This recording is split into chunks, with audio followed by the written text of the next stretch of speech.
সকলকে জানাই শারদীয়ার শুভেচ্ছা। আজ কিন্তু তৃতীয়া, আর তৃতীয়াতেই কিন্তু আমি বেরিয়ে পড়েছি ফ্যামিলির সাথে ঠাকুর দেখতে।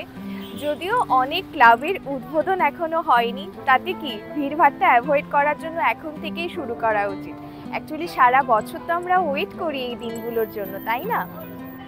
এখান থেকে স্টার্ট করলাম। এটা হলো কোচবিহার টাকা গাছ ক্লাব।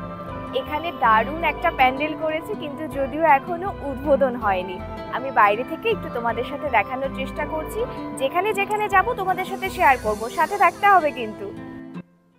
এটা কিন্তু একেবারে রাস্তার ধারেই, সুতরাং তোমরা ইজিলি এই মণ্ডপে পৌঁছে যেতে পারবে। এটা কিন্তু থাইল্যান্ডের একটি বৌদ্ধ মঠের আদলে পুজো মণ্ডপ করা। আমি এই মুহূর্তে টাকা গাছ কিশোর সংঘ এবং অসাধারণ করেছে পুজো মণ্ডপের ভেতরটা, তোমাদের একটুখানি দেখানোর চেষ্টা করছি। এটা কিন্তু একদম মিস করা যাবে না। যারা ভাবছো কোথায় কোথায় যাবে ঠাকুর দেখতে, এখানে আসতেই হবে। এটা কিন্তু জাস্ট অসাধারণ করেছে, পুজো মণ্ডপের ভাইবটা জাস্ট অসাধারণ। ছবি ছাড়া কি পুজো জমে? তাই ছবি তোলা চলছে। যেখানে আছি সেটা হলো ছাট গুড়িয়াহাটি ক্লাবে। এখানে কিন্তু 64 বছরের পুজো। অসাধারণ কিছু দেখবো আমি আশা করছি, এবং তোমাদেরও সঙ্গে দেখাবো, তো অবশ্যই দেখতে থাকো। কোচবিহারের বড় বাজেটের পুজোগুলোর মধ্যে এটা কিন্তু অন্যতম। আগের বারও ওরা দারুণ করেছিল, এবারের থিম দৌড়। ভেতরে অনেক কিছু করেছে এবং তোমরা দেখতেই পাচ্ছো, এটা কিন্তু একেবারেই মিস করা যাবে না। জাস্ট অসাধারণ অসাধারণ।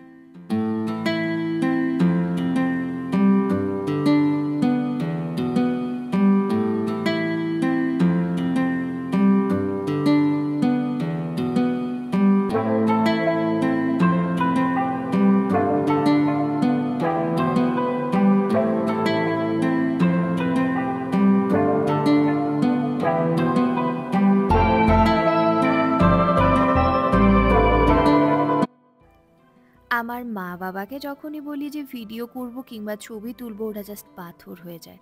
কার কার মা বাবা এমন করে বলো তো?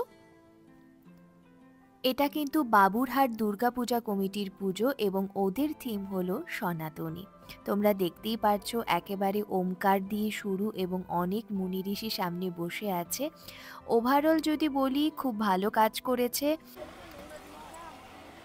পুজোয় কিন্তু জোর কদমে ঘোরাঘুরি শুরু করে দিয়েছি।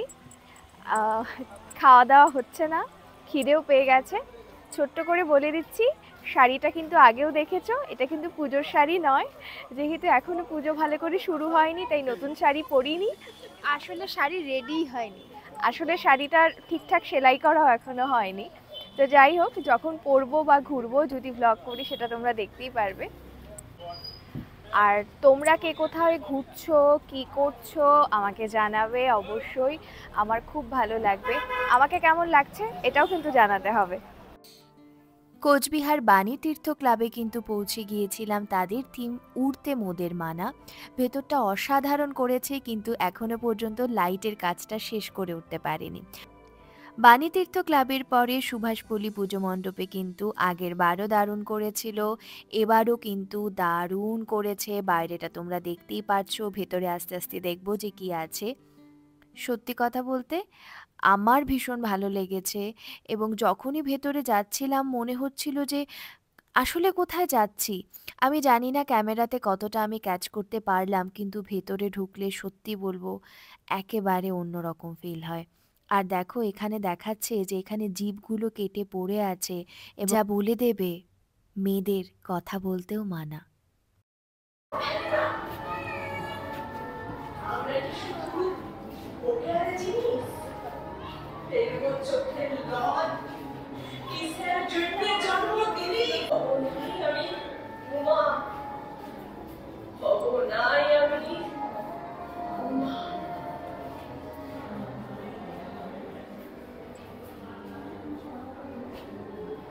কোচবিহার সুভাষপল্লীর থিম সত্যিই একেবারে অন্যরকম।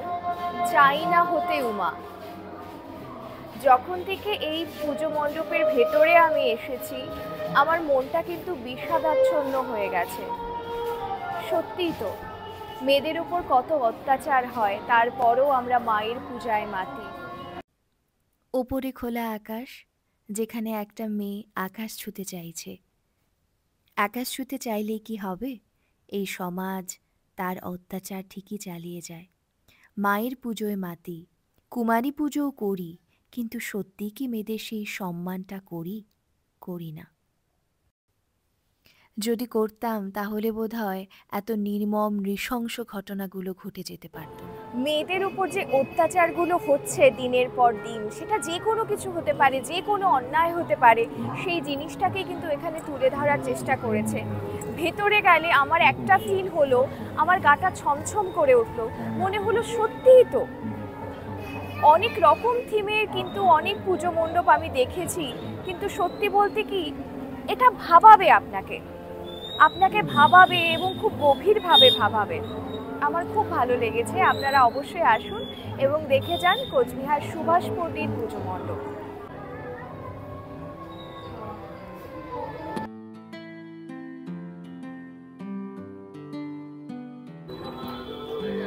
অলমোস্ট 11:30 বাজে। অনেক ঠাকুর দেখেছি, আরও কিছু বাকি, অল্প কিছু বাকি। বাড়ির দিকে যাব এবং ঠাকুর দেখতে দেখতে যাব।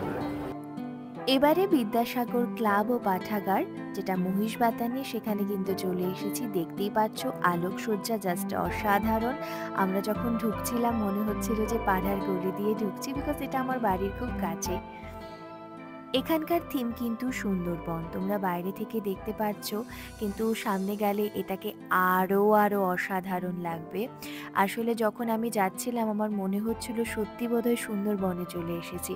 তার কারণ সামনে একটা জলাশয়ের ব্যবস্থা ছিল, সেখানটায় আবার কুমিরও ছিল, নৌকো বাঁধা ছিল এবং অনেক জঙ্গলেরও ব্যবস্থা করা হয়েছিল, সেখানে বাঘও ছিল।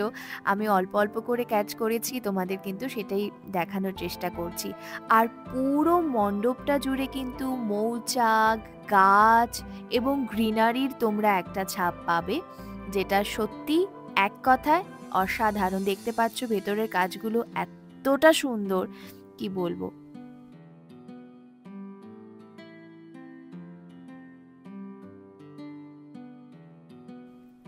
এবারে কিন্তু কোচবিহার শান্তিকুটির ক্লাবে চলে এসেছি। তাদের থিম কিন্তু ভ্যাটিকান সিটি। পুরো পুজো মণ্ডপ জুড়ে কিন্তু বাঁশের কাজের প্রাধান্য আমি দেখতে পেয়েছি। আজকের মতো ঘোরাঘুরি এখানে শেষ করছি, আজকের ব্লগটাও শেষ করছি। এরপর একটু সাজাগোজার ভিডিও আসবে। কি ভিডিও চাইছো সেটা কিন্তু কমেন্ট করে জানিও। কেমন লাগলো ভিডিও অবশ্যই কমেন্ট করে জানাবে। আজকের মতো টাটা।